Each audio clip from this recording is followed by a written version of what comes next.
Viral warga buang sampah ke gerbong kereta barang, KAI, bisa dipenjara paling lama 3 bulan. Beredar di media sosial sebuah video yang memperlihatkan sejumlah warga berbondong-bonding membuang sampah ke kereta barang yang hendak melaju. Dalam video yang diunggah akun Instagram Fakta Jakarta, terekam jelas aksi sejumlah warga berbondong-bondong membuang sampah ke gerbong kereta barang yang sedang melintas. Dilansir dari Kompas.com, Manajer Humas KAI Daop 1 Jakarta Iksvan Hendry Wintoko mengungkapkan, peristiwa tersebut terjadi saat kereta barang hendak memasuki area stasiun Kemayoran. Iksvan mengimbau agar masyarakat yang bertempat tinggal dekat jalur kereta api siogiannya turut serta menjaga kebersihan dengan cara tidak membuang sampah ke gerbong atau emplasemen stasiun.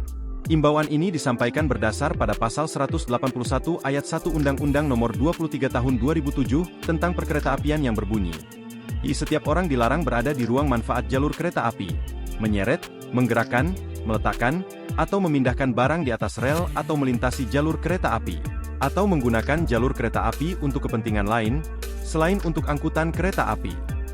Menindaklanjuti perilaku masyarakat yang membuang sampah ke kereta barang, KAI telah mendatangi sekaligus memberikan sosialisasi kepada warga Gunung Sahari Selatan, Kemayoran, Jakarta Pusat. Download Tribun X sekarang, menghadirkan lokal menjadi Indonesia.